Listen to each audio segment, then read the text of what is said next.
right, so welcome everybody. Thank you for coming tonight to another talk in our ongoing series Conversations with the Past. Tonight I'd like to welcome Taryn Matusik. Taryn grew up in Queensbury and Glens Falls. Since graduate school, she split her time between Saratoga and New York City, where she works as a museum educator with learners of all ages and abilities at the Metropolitan Museum of Art. She also serves as a theater and visual art teaching. She also serves as a theater and visual art teaching artist in school, community, and university settings, as well as cultural organizations, including Lincoln Center for Performing Arts. In addition to being an educator, Taryn is a materials-based artist who works in a wide variety of media, including fiber arts, where her interests extend from growing flax, cotton, and indigo in her garden to working the loom and dye bath. She is the recipient of a 2022 Support for Artists grant from the New York State Council of the Arts for her project, which I will now turn over for her to discuss, Lessons in Thread, Unstitched. All right, okay, cool. First of all, thank you so much for coming. It's like dark out and it's a little bit chilly. And so I really appreciate that you taking your time on this night to come and spend time and let me share with you about this project. And I know that when we're done, you're gonna have so many new and interesting things for me to think about. And so I'm thanking you in advance for that. So the project's called Lessons in Thread, Unstitched. And this talk also is part of what was proposed in the grant. So now I'm going to try this. Oh, thank you. Okay, I got it now. So we're going to start with a land acknowledgement. And I'm going to read it. So I would like to acknowledge that I am on the unceded lands of the Kanken people of the Haudenosaunee Nation, the Mohican, and the Ndakina, and recognize the longer history of this land, reaching back beyond colonization, the forced removal of indigenous peoples, and the establishment of European colonies, as well as the significance of this land for these original people whose practices and spiritualities are ever connected to it. I include this acknowledgement of the land's longer history as a foundational step on our longer journey of reconciliation and repair with the first people of this land. I encourage all of us who have arrived with and after the first European colonists to consider how we may, on our path of daily life, contribute in meaningful ways to the well-being of the descendants of this land's original inhabitants. Okay. And I think that also this is part of the repair and healing focus of the project as well. Oops, I keep pushing the other side. Whoops.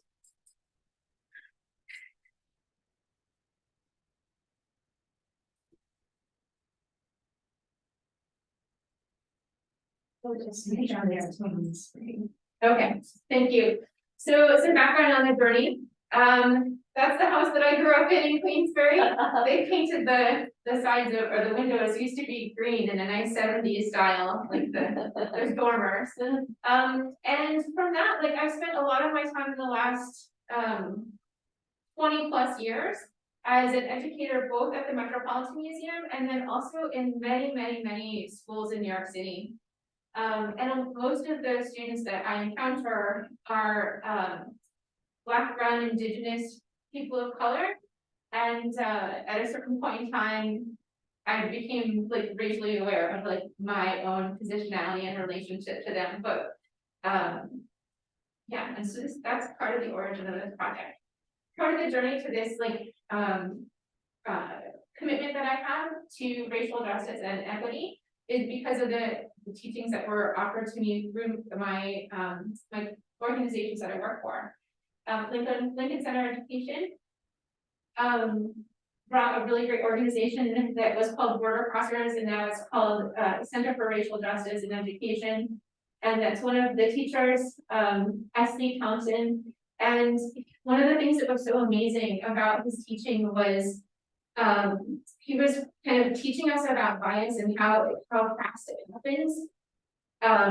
And he would actually taught it through a theater game. So he taught it through a theater game of us like walking around, and we would have to walk and stop. And he would say walk, and we'd walk, and we'd stop, and we'd stop. He'd say clap, and we clapped, and we jumped when he said jump. And at a certain point, he flipped it around, and he said, when I say walk, you're going to stop, and when I say you're going to jump. And it was so amazing how I recognized that my brain was trained to have so many choices that I wasn't making, right? They're just part of like the way that I was programmed. And then with TDF, they brought this playwright, Mfanisa Udofia. So she came and she introduced this the TED Talk from Chimamanda Ngozi Adichie, who's one of my favorite authors. And she has this TED Talk called The Danger of a Single Story. And what the danger of a single story is about is if we are only getting like one story about a certain kind of people or like just somebody that we don't know, we're always going to default to that story. So the fact that I had my bias that was like so fast and I was just making all these quick decisions that I wasn't actually deciding. And then I had to think about the stories that I knew about what my students looked like.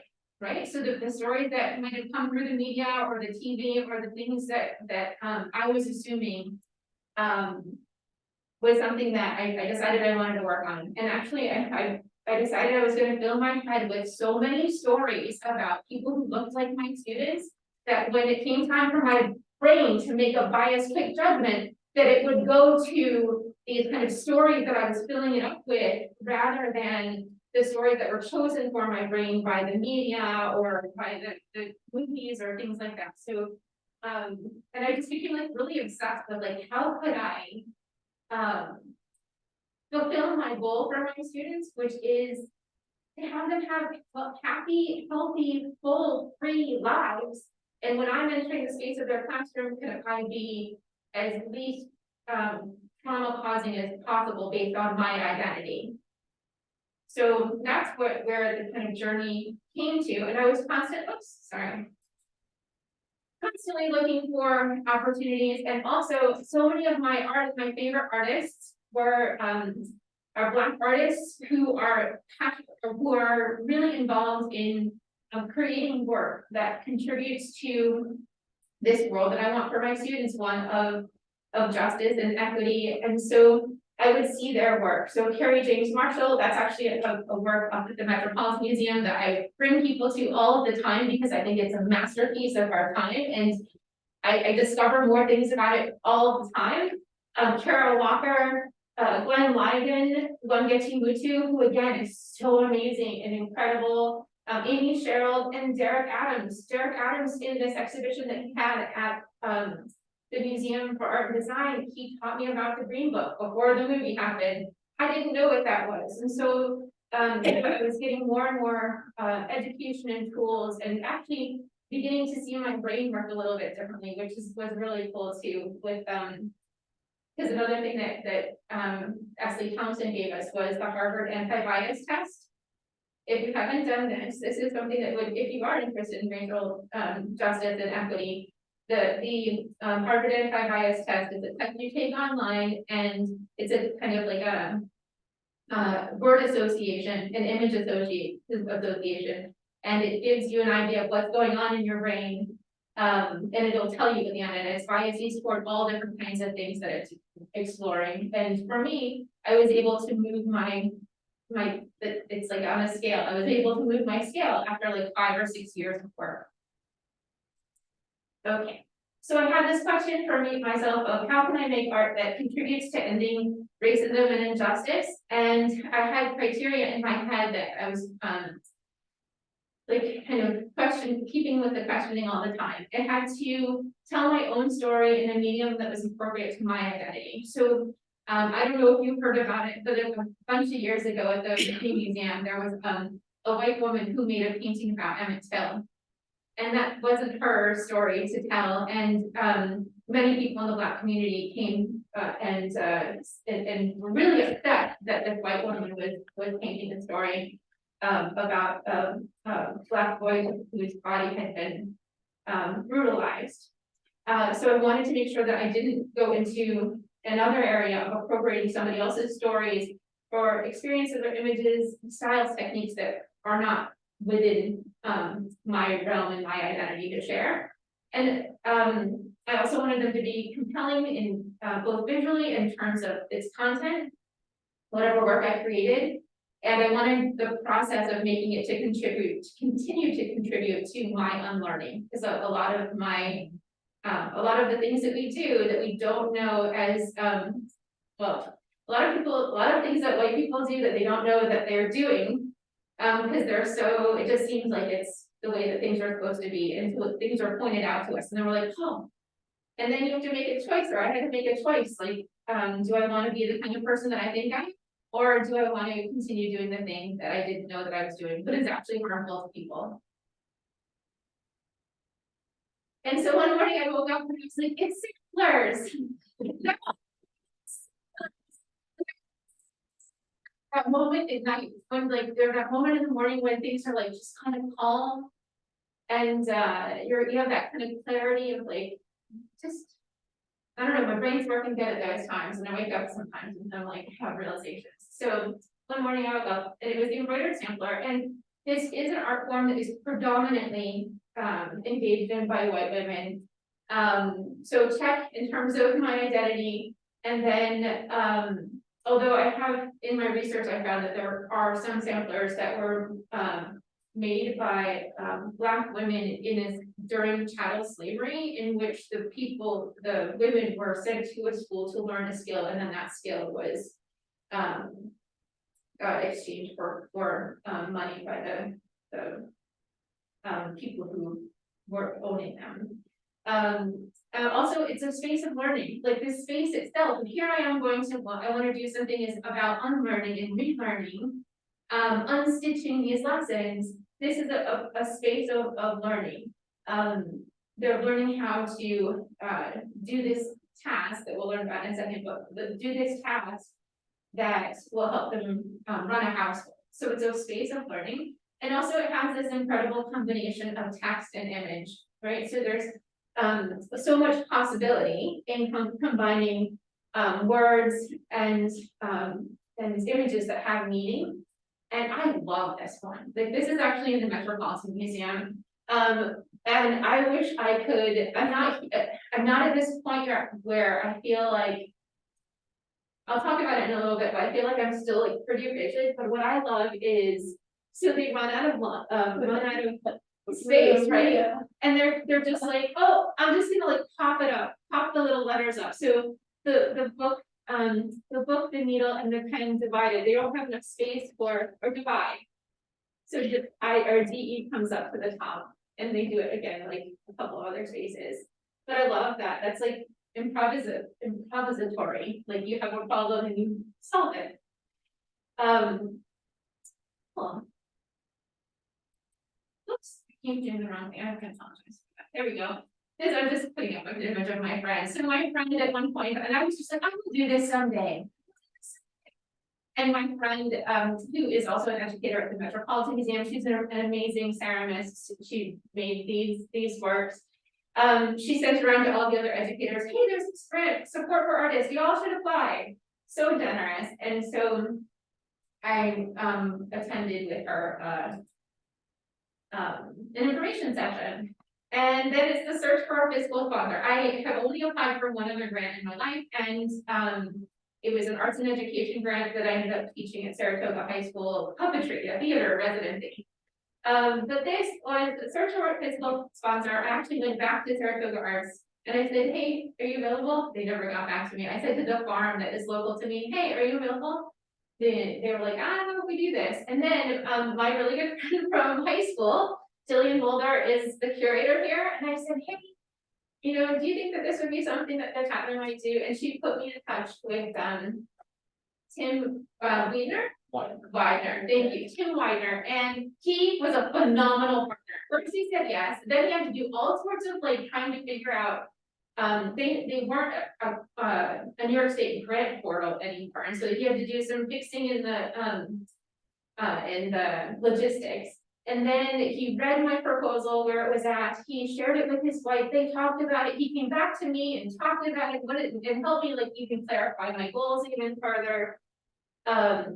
It was so incredible. And then when I submitted the document to him, he even like reformatted it a little bit so it like matched what it needed to be to go into the grant portal of New York State. So, and I was really excited because, as I said to you, the Chapman Museum was important to me when I was a child. We both visited here during Girl Scouts, like my mom was the leader and she brought us here. My mom loves Victorian things. And also like when I was in high school and in Madrigals, we would come and do Christmas concerts here. They didn't let me into Madrigals until I was a senior. I think it was like a pity thing, but we still got to sing on the stairs of the house. And then in terms of my journey to embroidery, this is my friend and teacher. She makes this amazing, mostly figural art. And she's also really into dye plants, and she is the one that I get the cotton seeds from, essentially, and to grow. But I loved her work, and she really taught me how to embroider. But if you take a look, she's very free form in how she operates. So my original work, some of it looks a lot like Amoebas. This is actually one of my good friends from high school too. This is Nick.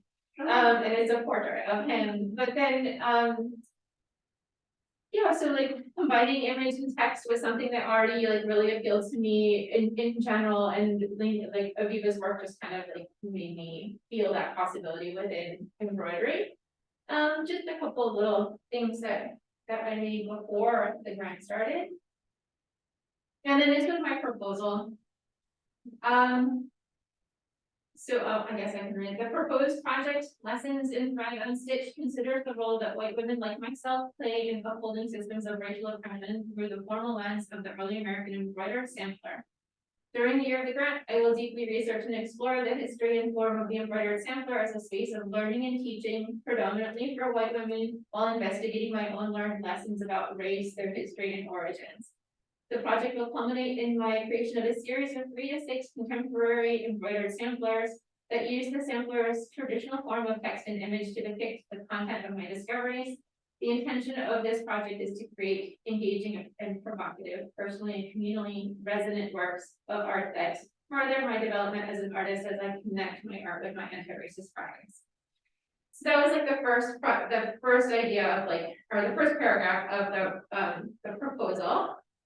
And so I found out that I got the grant in the end of February, and then it was a huge surprise because I didn't know Tim was retiring. And so he sent me the congratulations at the end of February, and then when I reached out in March, I got a message that Tim does not work here anymore, and so I had to connect and find out what was happening.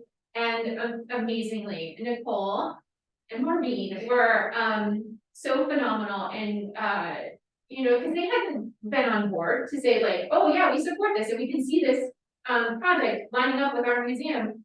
It was amazing. We met by Zoom and I explained the proposal, and they were like right on board and super supportive right from the start. So we're gonna pause just for like a little information about the embroidered sampler. Is anybody here an embroiderer? Okay, cool. Has anybody made a sampler? Yeah.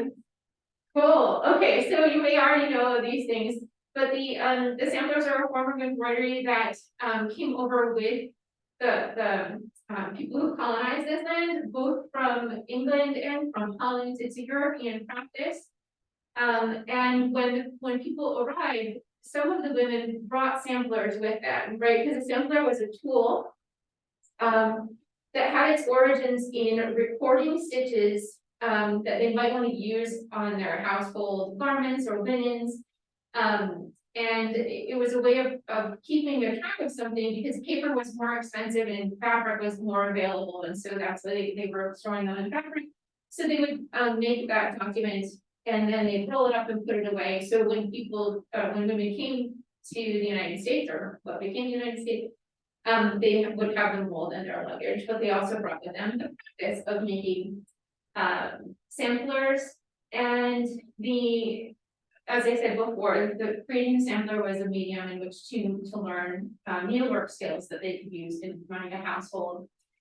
Let's see, so mostly it was girls or young women, around, by the time the girl was like 15, in that time that she was an adult, they were usually using silk and wool thread on a canvas ground or linen ground. And the early samplers have alphabets, numbers, verses, and motifs. This is a type of sampler called a spot sampler. So you can have lots of motifs kind of like spread out over the surface of the sampler. And then this is the oldest sampler that was created here, and I know it's so cool, right? I know. Yeah. So, and this is created from the daughter of Miles Standing. Yeah, so in the Plymouth colony. And it's a type of sampler called a band sampler. It actually combines a little bit, but the band sampler was like, it has this kind of vertical emphasis, right? So it's not horizontal, vertical emphasis, kind of thinner, and a documentation of different bands of decoration that might be then used in the household. And so the whole time, so moving from like the 1600s to the 1700s, in 1800s, the traditions like change, or the values kind of change. People get more free time, or at certain points, patterned fabric becomes available, and so that the interest in samplers kind of changes the values that they're interested in. Until at a certain point in time, there are schools that are teaching this, and it becomes more important. They're not really using the stitches to save, to put onto something else.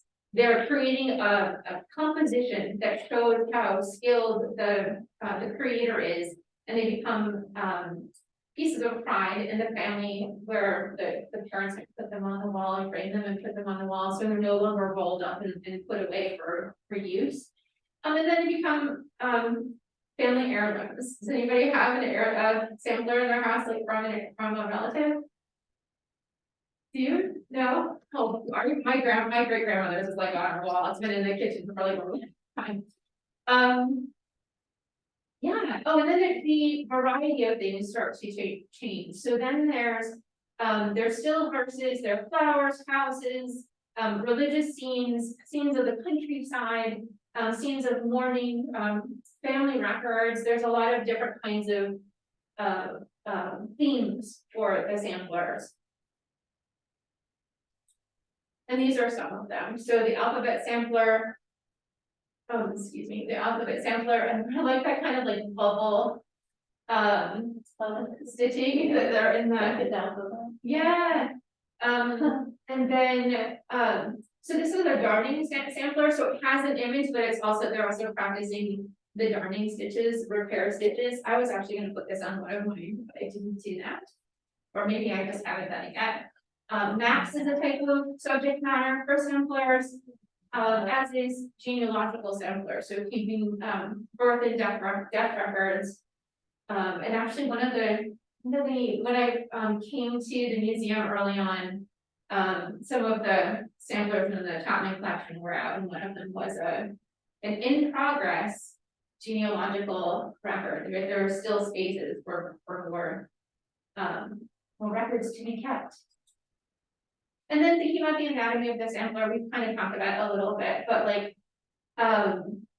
in the one on the side, on the far end, it kind of comes from the band sampler of like, patterns going across from side to side, but then there's kind of this blend in of these sayings or aphorisms. And the second one, it gives the example of the border. And so I'm thinking about, as I'm like learning about samplers, I'm thinking about what are the different elements and like what could I do with these elements and combining them for my purpose. There's a little bit of the scene down at the bottom, but like these little motifs that are spread around, seem reminiscent of the spot sampler. And then this, so just to get a close up, but so again, we have the border, we have the back and forth of the alphabets, and then a little aphorism. And I thought this was like pretty cool in terms of like what we're talking about tonight. So, use like softened wax with ease will take those images that first impressions make. If those are fair, their actions will be bright. If foul, they will be clouded with shades of night. And if we're thinking about like what kind of things we take in as like our messages, I know they're talking about youth, but like our brains are constantly taking in information and then making decisions based on that. So if the things that we take in are fair, then maybe we can, be this kind of, the kind of people that create a fair and just world, and if not, then we might be doing things that, like unintentionally, we are harmed. And then, so moving more toward like a central kind of image in that one with some text above, thinking too about composition and placement. So the one on the side has that vertical emphasis with the house kind of in the middle, surrounded by borders. This one has a horizontal emphasis. It's a little bit wider within the image, kind of really all the way down at the bottom. This kind of like full narrative scene where we can come up with an idea of what's happening in this moment, and really strong emphasis on the botany or the floral design of the border, as it takes up much more space. Well, so then it became a journey of research, and so I was both thinking, I already know so many books I had. So many sampler books, both in terms of like history and as many images as I could kind of encounter. Then there were some that were kind of exploring like the actual techniques of making. And then on the other side, I was doing some more reading about content and how can I again stick to stories that are mine and content that is mine, and put it into the form of this embroidered sampler.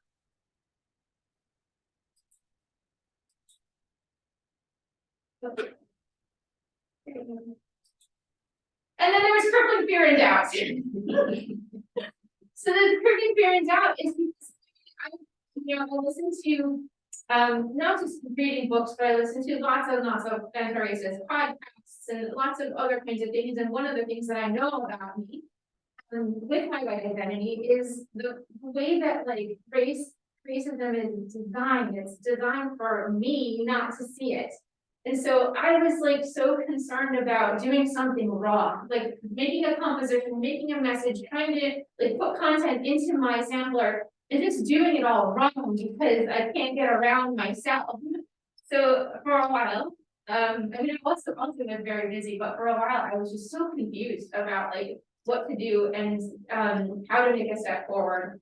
And finally, I was like, well, just make this step forward. And then if you mess up, and you take responsibility for it and learn and then make a better choice next time. So the crippling fear and doubt was definitely part of this grant. So then there's a journey of process because like the Viva, the person that I learned from, like she doesn't use a hoop. She's just like, she doesn't knot her thread. And so when I would make my embroidery projects inspired by what I learned from my teacher, I was just kind of I was much more improvisatory. I wasn't like figuring out a whole structure beforehand, so I really had to figure out how to design the image and then get it onto the fabric. And I tried something in the very beginning, which was and you're all embroiderers, so you probably know all the techniques, but there's all the different tools from the kind of what is it called, like Sophie or something like that. It's a fabric thing that you print your image on, and then it has an adhesive and you stick that to the fabric. So that's what this is. So first, on my computer, because I want it to be so regular and neat, I knew that I wanted to make a sampler about the exchange that happened between Amy Cooper and Chris Cooper. And it might have been, this is kind of like low-hanging fruit, but I wanted to think about how white women police the bodies of Black bodies, especially in public spaces. And we see that happening so many times that it became the meme of Karens, of Becky's, I mean, even in the last like in the last like 2 or 3 years, we could make a whole list of all these cases where a white woman like calls the police on somebody who's having a barbecue, calls police on somebody who is selling water, calls the police on somebody who is in a Starbucks without buying anything. So I knew I wanted to make that simpler. So when I researched it, I was thinking about when Chris Cooper was in Central Park that day, and do we all know this story? It's the birder, right? Yeah, so Chris Cooper was in Central Park, he's a birder. And so he was in the Ramble, which is a wild kind of place. And it's meant to be I mean, Central Park is artifice, right? It's a park, but some parts of it are made to look more natural and wild. So that's what the Ramble is. And so he's there with his binoculars looking for the birds and everything. And along comes Amy Cooper, who has her dog off the leash, and that's not something that you're supposed to do in Central Park. And he asked her, could you please like put your dog back on the leash? And she told him, you can't tell me to do that. So he asked her to abide by the rules, and she said no. And so he said something like, if you're gonna do what you're gonna do, I'm gonna do what I want to do, and you're not gonna like it. And so he had dog treats, right? And so, but she hears him say that, and you have to think about like if a white woman had said that to her, she'd be like, yeah, right, whatever. If a white man said that to her, she probably would have laughed or done something. But in this case, what she decided to do was call the police. And she told him that she was going to do it first. She said, I'm going to call, here's what she said to him. She said, I'm going to call the cops and I'm going to tell them there's an African-American man threatening my life. And she did that, and she cried and she did that. So I knew I wanted to make this sampler about it, and I wanted to be like, I was thinking about like, where do we learn that lesson? Like, where do we learn the lesson that we're supposed to be in charge of keeping a space orderly and safe? Like it's like our business or something to be that. My business to be that. And what I found was when he was in that park that day, the type of bird that would be migrating through was a mourning warbler. Which is not mourning like it's mourning time, but mourning like it's sadness. And so I looked up what the mourning warbler looked like, and I got an image of it, and I put it around to make a border with birds. And then I printed that image out onto this Salvi fabric, which is like stuck to my linen. My roommate down in New York works for a fabric store, and so he brought me back this linen that says like genuine European linen. So I like left the border on for it. And then I just started stitching, and this is actually a clip of a cropped frame of me in the Metropolitan Museum stitching, because one of the things that made me move out of my crippling fear and doubt was we have a staff show at the Metropolitan Museum, and I wanted to put a work of art into the staff show. And so within like a week or so, staying up all night, I made a sampler and put it there. And so what happens too is this Salvi, this layer that has the image on it, you put it into water and it dissolves. And so once the rest, all I had time for was 4 birds. There were a lot of birds on there, but all I had time for that time between when I started it and when I finished it. And also there was crippling doubt during that. I'm like, I'm never gonna get it finished. And I would like leave it for a little bit, and then I would start stitching again. And so this was the condition that it was in, and it was acceptable enough to me when I exhibited it. But you can see now the Salvi is gone. And then I was like, well, how do I get the birds back on? I can't do the Salvi again because I don't think I can line it up. And that took me a while to figure out. And finally, relatively recently, I made myself a little, wait, where are you? You're not here. I made myself a little bird template. Okay. On the front and on the back. And then I bought a light box, which is another tool that I had never used before. And I just kept flipping him back and forth and using my ruler to figure out where it goes. So now the border is done. And then when I was done with it, my husband was like, why birds and not flowers? And so I was like, well, I want to do flowers, but maybe I could add like leaves to it since it happened in the Ramble. Maybe I'll add something like that. So this is where it is at the moment. It's actually right here. And then, in this push to start like working on my process, I did figure out another way to. And I mean, I've watched a lot of YouTube videos, lots of people have ideas about how to transfer images to your surface. But I was having trouble trying to figure out what to do myself. So this is also, it's like right here. The second one that I was working on, and also I'll tell you like what kind of it's about in a moment. Okay, so that's, we're gonna just look at the work so far, and I kind of already went into that thing. So this one, is about, how white women are kind of conditioned to police Black bodies and protect white spaces. So I already kind of like explained like what it was about. So this is one kind of like theme that runs through in the literature and the things that we keep seeing like in the world. And so not to call Amy Cooper out, but like to, and I mean, I'm not really inviting her in either, like, because I don't like know her, but for, I guess it's like an opportunity to reflect on myself when I feel an impulse of like trying to control like the actions or something of somebody else.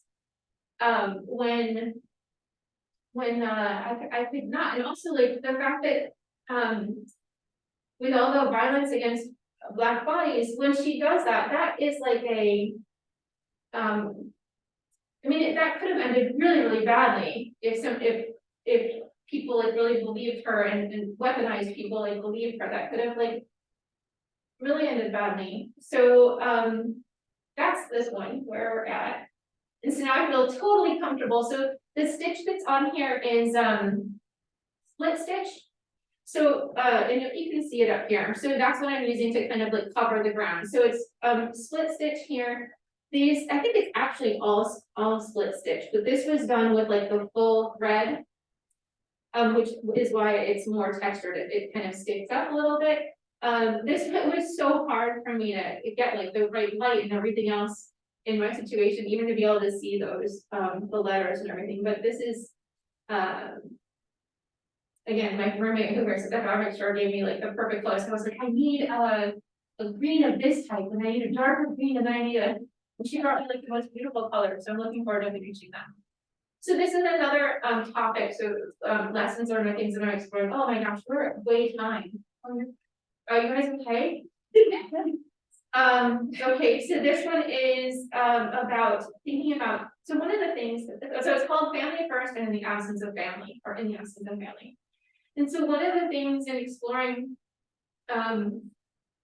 how white women continue to like perpetuating the systems is by ignoring the things that are wrong. And so this kind of focus of that we are kind of conditioned to focusing on our family and making sure just that our family is protected, to the exclusion of finding out how other people's experiences are and making sure that they are well cared for as well. Like like a nuclear family focus rather than like a community focus or a larger world focus.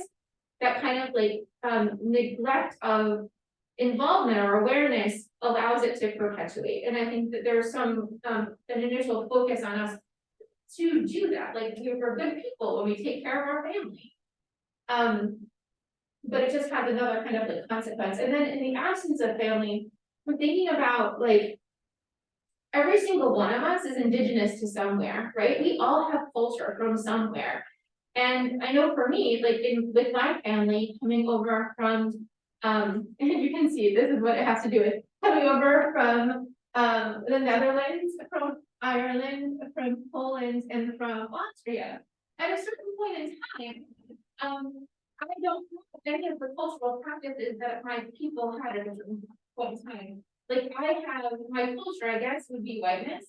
And my, like, I speak the colonizer language, like nobody spoke English in my family, at least, like you go back a couple of generations. And it's like not having a link to, like, I feel, you know, a loss at not having the, like the cultural and spiritual practices of the people that I like come from.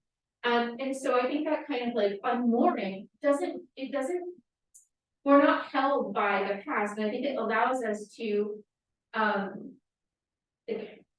feel attached to a white identity because we don't have attachment to our other identities. And at a certain point in time, my ancestors like chose that, right? So like white people and Irish people, no, Polish people and Irish people at one point in time were not considered white.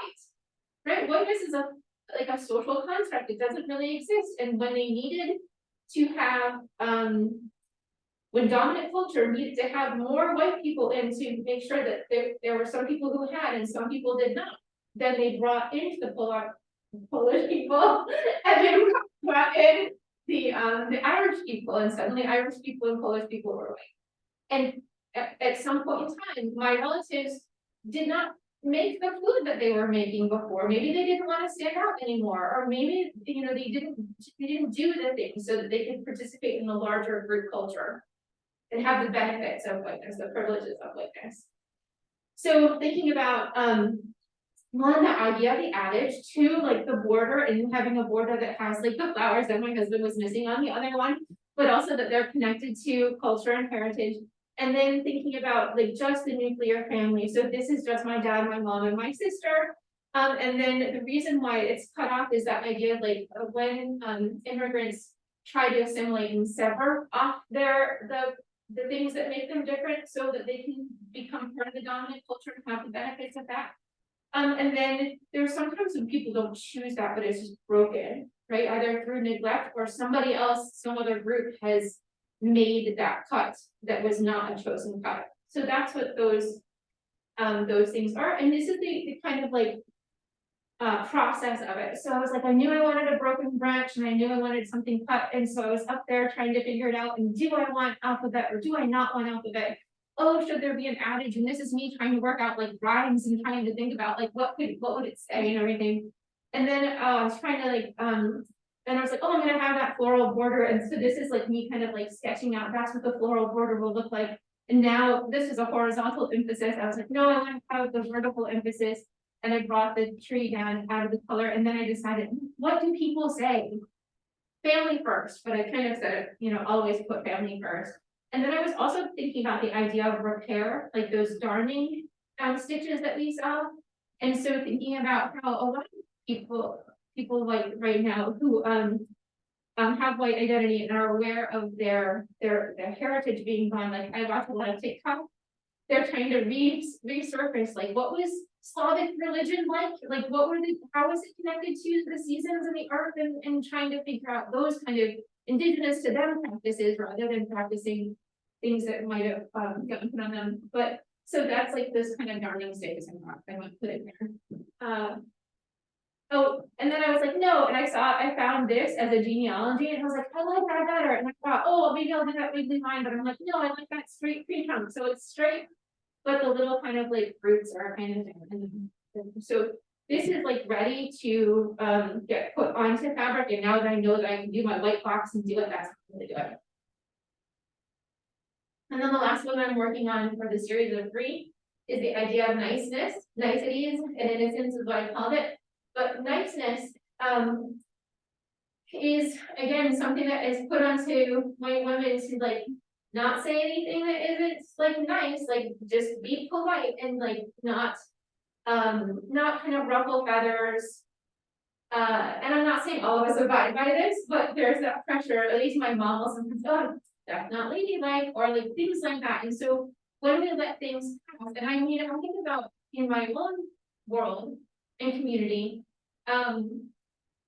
there was a process of learning how to use my voice because I didn't want to say something that was unkind or rude, but I'm not saying it, I would be harming other people. So when a colleague of mine would use anti-Black language, like calling a neighborhood a ghetto, at first I let it pass.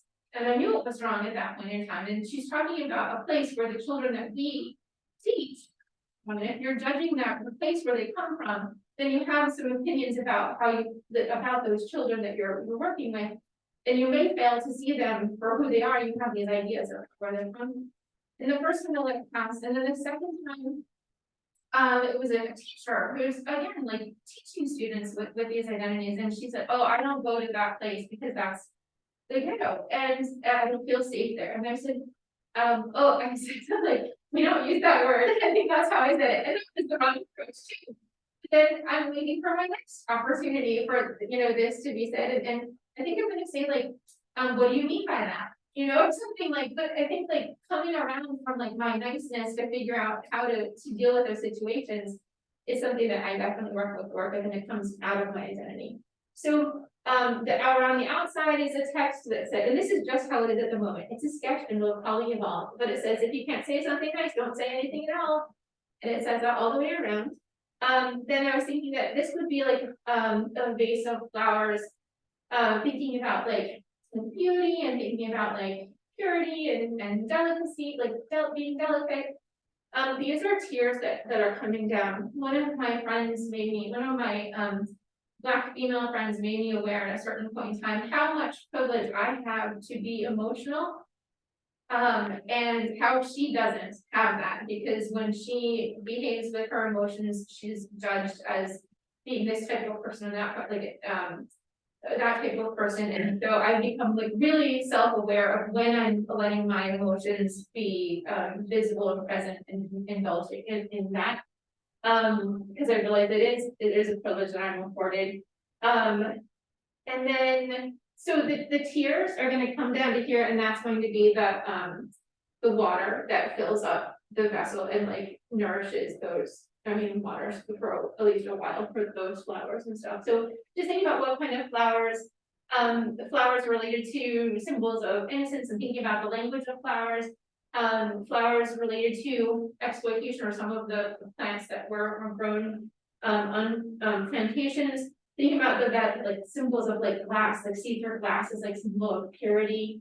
And then what kind of glass can I make a choice in terms of the image that has some meaning that I might want to bring forth. So that's kind of like where I am with that. And the other one was just kind of like an example of like an inspiration image of how. Anyway, the future, I'm gonna complete that one design that I've been working on. I'm gonna stitch the rest of the series of 3. I'm gonna continue to research how eyes awaken. There's still so much to learn. This is a lifelong journey for me. I also recognize that living in a society that shows that whiteness is the norm or the standard, I'm gonna keep seeing those images. They're gonna keep coming in, so I'm gonna have to continue my work.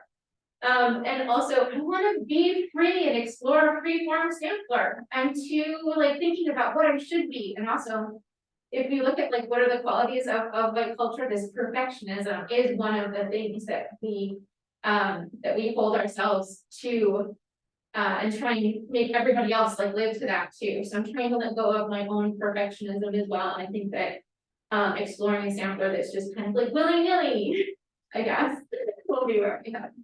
And finally, I just want to thank everybody. So Billion, Timothy, and Nicole are here. Good morning. Thank you so much. And then I actually had a couple of my friends like consult, a couple of my friends who are Black women consult with me on my project before I did it. I also was conflicted in applying for a grant that would award me money that would be connected to racism. Whereas I've been very critical about white women who've been working on anti-racist things and not lifting up Black women and not contributing to making sure that their colleagues get wealthy as well. So I made decisions about where this money goes that reflect that value, and I paid them as consultants. Simon, my friend who told me about the grant, Aviva, and my husband who is like an expert encourager and supporter. And that's it.